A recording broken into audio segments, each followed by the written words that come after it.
I'm Safia, 25, working at my dad's jewelry store and dreaming of breaking out as a designer. Life was pretty routine until Dad decided to marry Barbara, a flashy, much younger woman who's been nothing but trouble since day one. One afternoon, while I was polishing the display cases, Barbara sauntered in, all dolled up. "Sophia, darling," she cooed. "I've got a little something for your birthday." She pulled out an antique necklace, sparkling and probably worth more than my car. "Wow, Barbara, that's something," I said, trying to sound grateful. "Oh, it's nothing," she waved dismissively. "But you must wear it to the charity gala this weekend."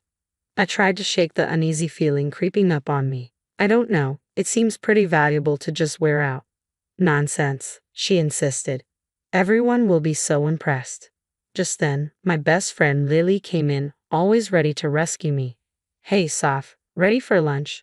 "Oh, nice necklace." "Thanks," I muttered. "Barbara just gave it to me." Lily raised an eyebrow but kept quiet until we left. "Some gift," she whispered as we walked. "Where'd she get it?" "No clue." I shrugged. "But she's really pushing me to wear it to the gala." "Weird," Lily mused. "Want me to do some digging?" Before I could answer, we spotted Jake, my ex, across the street. He's a cop now, and though things ended awkwardly, we're on decent terms. "Safia," he called, jogging over. "How have you been?" "Oh, same old," I replied, fidgeting with the necklace box in my bag. Jake's eyes caught on it. "New jewelry?" "Yeah, a gift from the stepmom," I said, trying to sound casual. He frowned slightly. "Be careful with that, Soph. There's been a lot of high-end thefts recently." A chill ran down my spine. "Thanks for the heads up, Jake." Later that night, I overheard Barbara on the phone, her tone tense. "Marcus, you idiot. We had a deal. Don't mess this up." I quickly ducked out of sight as she stormed past. Marcus was her sketchy brother, always lurking around. The closer the gala got, the more uneasy I felt. I tried on the necklace, staring at my reflection. It was beautiful, but it felt like a noose around my neck. "You look lovely, sweetheart," Dad said, stepping into the room. "Thanks, Dad." I forced a smile. "Can we talk about Barbara for a sec?" He sighed. "Safia, please. She's really trying to connect with you." "But Dad, don't you think it's weird?" "Enough," he cut me off. "Just give her a chance, okay?" As he walked away, I felt more alone than ever. Something was seriously wrong, and I was determined to figure it out. Little did I know that wearing that necklace to the gala would turn my world upside down. The night of the gala, I entered the glittering venue, my heart pounding and the necklace heavy around my neck. The champagne flutes and elegant crowd did nothing to ease my nerves. "Sophia, darling," Barbara called out, her voice bright and satisfied. "Don't you look stunning?" "Thanks, Barbara," I said with a forced smile. "It's quite something." As I made my way through the crowd, an elderly woman suddenly grabbed my arm, her eyes wide and fixed on the necklace. "Where did you get that?" she demanded, her voice shaking. It was a gift," I stammered. "That necklace belongs to my family," she said, her tone steely. "It was stolen years ago." My heart dropped. Just then, Jake appeared beside me, his cop instincts on high alert. "Is everything okay?" he asked, eyeing the situation. The woman turned to him. "Officer, that necklace is stolen property. It belongs to the Hartley collection at the City Museum." Jake's face hardened. "Safia, I'm going to need you to come with me for questioning." As he led me away, I caught a glimpse of Barbara's face, satisfied and smug.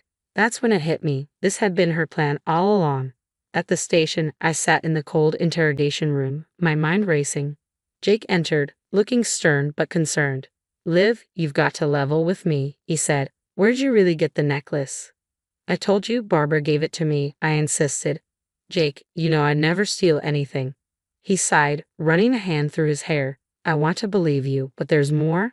We've been getting reports of missing inventory from your dad's store, and rumors that you've been struggling financially."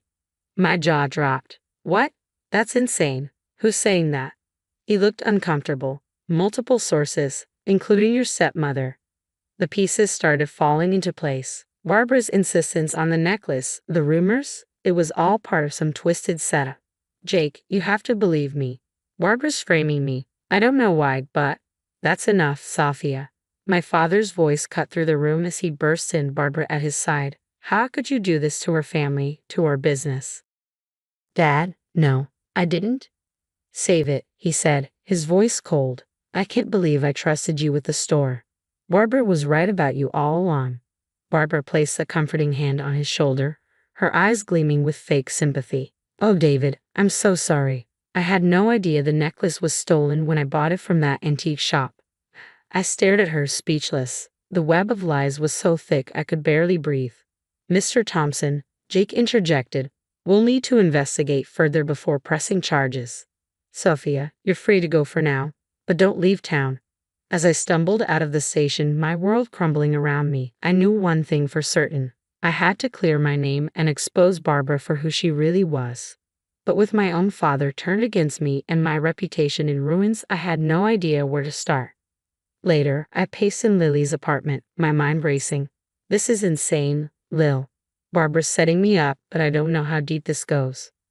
Lily's fingers flew over her laptop keyboard. I've been digging into Barbara's background, and Sophia, you're not going to believe this. She turned the screen toward me. 3 failed marriages, all to wealthy men. And each time, their businesses mysteriously went under shortly after the divorce. Holy crap, I muttered, scanning the articles. She's a professional con artist. Just then, my phone buzzed. It was Alex, an old college friend who worked in cybersecurity. Hey, Liv, I did some digging on those transactions you asked about. There's definitely something fishy going on between Barbara and her brother Marcus. Spill it, Alex, I urged. Large sums of money moving between offshore accounts. And get this, Marcus has a record, art theft, fencing stolen goods, you name it. My head spun. So Barbara married my dad to get access to the store's client list and info on valuable pieces. Then she and Marcus, what, plan to rob them? Looks that way, Alex confirmed. Framing you was probably their way of diverting attention from their bigger scheme. A knock at the door made us all jump. It was Jake, looking nervous. I shouldn't be here, he said, glancing over his shoulder. But I had to tell you, the museum heist, it's bigger than we thought. Multiple pieces stolen over months. Someone on the inside had to be involved. I felt sick. Jake, I swear, I had nothing to do with. He held up a hand. I know, Liv, I believe you. That's why I'm here. Something's not adding up about your stepmom's story. Lily piped up. Jake, we found some things you need to see. As we showed him our findings, his face grew darker. This is serious, Sophia. But it's all circumstantial. We need hard proof to take them down. Suddenly, my phone rang. It was my dad, his voice shaky. Sophia, I think I've made a terrible mistake. I just overheard Barbara on the phone with Marcus. They were talking about the store, about me, and about you. It's bad, sweetheart. Really bad. My heart raced. Dad, listen to me. Don't let on that you know anything. We're working on exposing them, but we need more evidence. He hesitated, then said, the store's anniversary party is next week. Everyone will be there, including Marcus. Whatever they're planning, I bet it goes down then. I looked around at the determined faces in the room. All right, team. We've got one shot at this. Let's make it count. We spent the next hour planning every detail. Alex would hack into the venue's AV system, ready to display our evidence. Lily would wear a wire, trying to coax a confession out of Barbara or Marcus. Jake would coordinate with his trusted colleagues, prepared to move in at the right moment. And me, I had to confront Barbara and Marcus head-on and get them to slip up in front of everyone. As we finalized the plan, a mix of fear and determination settled over me.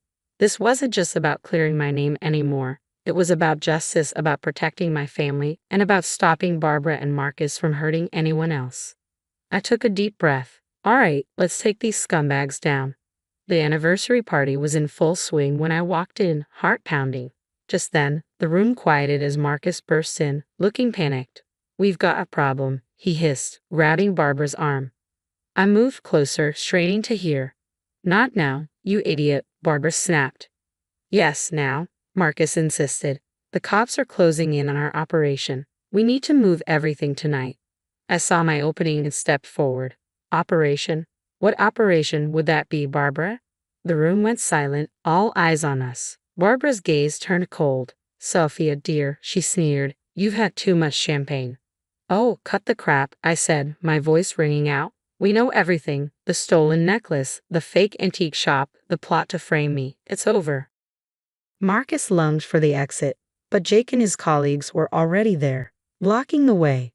Barbara's mask dropped as she snarled, "You have no idea who you're dealing with." I laughed coldly. "Oh, I think I do. A washed-up con artist and her petty thief brother, desperate for one last score."